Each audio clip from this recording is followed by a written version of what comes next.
Welcome to the Heritage Alliance Architectural Salvage Warehouse. The warehouse is located here in Jonesboro on Depot Street, and it's at the intersection of 3rd Avenue. Now, the warehouse operations serve as a repository for old building materials that have been salvaged and repurposed from buildings that are being torn down or dismantled. And the materials brought here, and then it's made available to people who are doing restorations or repairs to period houses in the area. Now, some of the things that we have in inventory here are site-made brick. A site-made brick is most of the time, and what we have now is pre-Civil War, but it was made up until the 1870s or 1880-ish, and after that, brick was made in factories and then delivered to the sites. Some of the other things that we have here, over in that area over there, we've got some windows, various sizes and shapes, many different configurations. Here in the center section, we have quite a few doors, both interior and exterior. We have a large amount of lumber and flooring, beadboard, siding, that type of thing. Now we've moved towards the back here. We have some roof tins over here, and those are 1900-ish, and they were in very good shape, but removed from a local house, and we've got probably 400 or 500 square feet of that material here. Further back, we have some mantelpieces. What you're seeing on this side are basic mantelpieces, and on the other side, we have some that have mirrored overmantels with them.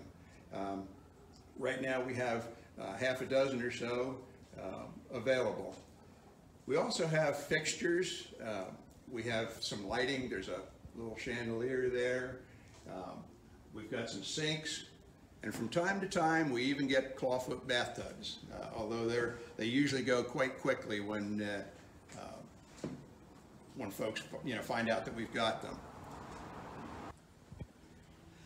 Thank you all for watching this little piece of video with us. The warehouse is open with scheduled hours during the summer. We're available throughout the whole year by appointment. If you're interested in the warehouse operations or would like to come down and visit, you can reach us at the Heritage Alliance, 423-753-9580. Now in just a minute, we're going to ride down to the other side of Jonesboro, and we're going to visit a house that has had several components from here used in the restoration process that's going on there. Okay everyone, we're back. We're here at the Willet house, which is located behind the old courthouse here in Jonesboro. This house was built by George Willet in the late 1840s. It is made of site-made brick that we previously talked about. After the Willets owned it, A.S. Murray bought it, and off to your viewing right was the livery stable. And there's a lot of history about that as well. It continued in the Murray family for many, many decades, and 3 or 4 years ago, the house was purchased by Dana and Ralph Billington. I'd like to introduce Ralph Billington to you. In a moment here, he's going to be gracious enough to take us on a tour and show some of the work that he's been doing and plans to continue to do. And I'd like to make a note here that this is a private residence and it is not open to the public. So anybody that might drive by or so forth, please respect that. It is private property. So now I'm going to turn it over to Ralph, and we'll go check out a few places inside. Yeah, and if we are here, you can come ask, and we probably will let you take a look around. But please don't just walk in, which has happened. So I'll show you a few things that we've done, particularly the things that Yeah, whatever you would like to showcase. that I've used from your material. Yeah. So you mentioned the brick. Yep.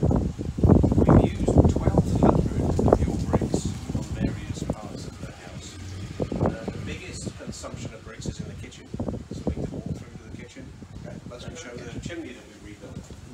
the biggest parts of the rebuild was to stabilize this end of the house. All the way from that window there around to this doorway was floating on sand, where the old bricks had disintegrated over the centuries, particularly this fireplace.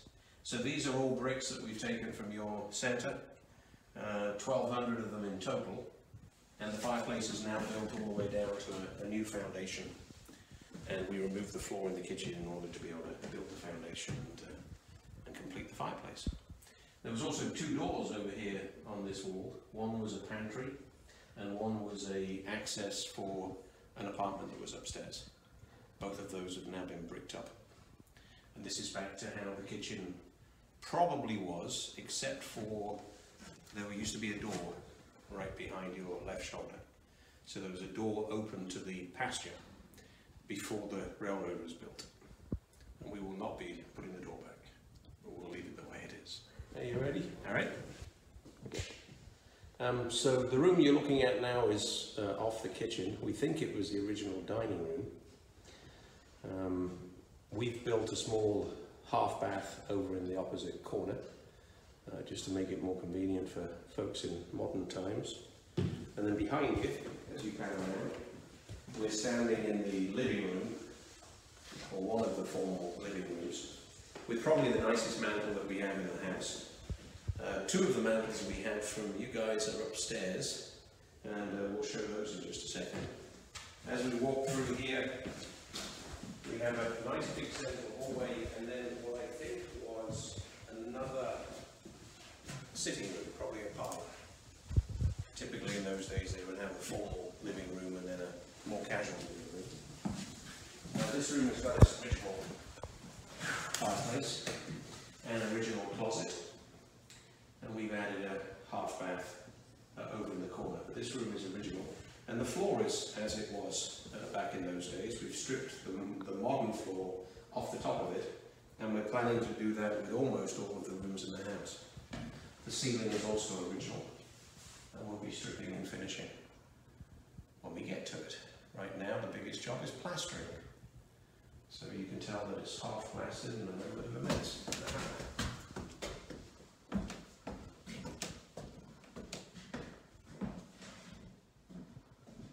So the back of the property, when we purchased it, there was a remnants of the original 2-story porch that had been panelled in and had windows fitted for living space. So we've demolished that because it wasn't salvageable and replaced it with a more original looking, nice wide 2-story deck, which isn't finished like many things, but soon will be.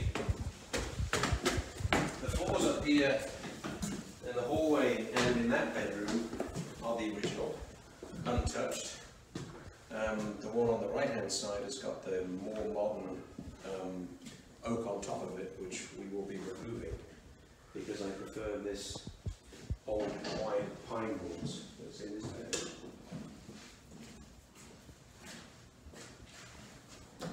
So upstairs the mantels were not as ornate as downstairs, and we lost 2 of them over the years, and you can tell we kind of sort of lost this door too.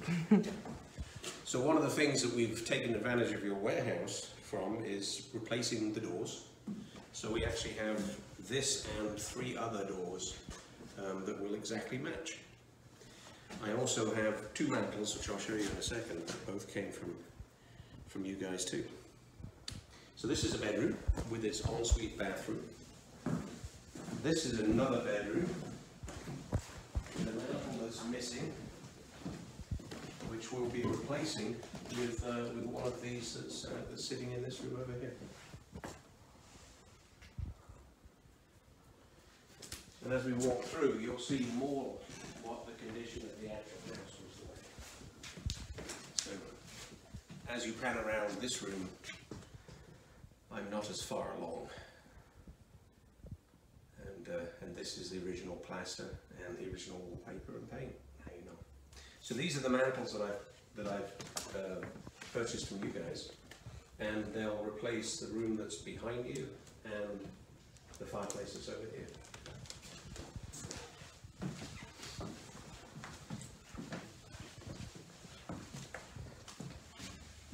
when we first purchased the house, we actually thought that this might date back older than I think it now does. I originally thought perhaps this was slave quarters. It has a staircase that goes down just here behind the door. But I think it was actually part of the modifications that was done in the 50s to turn the house into apartments. So I think this was a separate access. And this was a kitchen. And through there, the bathroom. And then behind you, the bedroom, I think, that was a part of this, this apartment. So we'll be keeping the layout of this room. Not quite sure what the function of it will be. And you can tell we haven't done a lot in here. This is pretty much the same as it was when we purchased it. So many of the ceilings are in pretty bad shape, but it's only patches where the old roof used to leak. First thing we did was put a new roof on, get the house watertight, which stopped the deterioration. And we have replacement boards from your warehouse. So we're ready to fix the ceilings when I get to that item. There is something through in the front bedroom that I think is worth showing you. Throughout the house, wherever there's a window frame or a skirting board or a doorway, there are hickory blocks inserted between the bricks so that you can nail to them. Over in that corner behind you, as we were removing the plaster, we found what happened to one of those hickory blocks. So here's an original block that was not damaged, and here's one that the fire, be in the late 1850s, I think, was when the fire came through Jonesboro. And these blocks were still in the wall. So we took the baseboard down, ripped off all the plaster, and found just how extensive the fire damage was. So it started like that, ended like that. So that fire must have been raging for hours, I would imagine, because this was in the blockwork and was turned into nothing. I think that's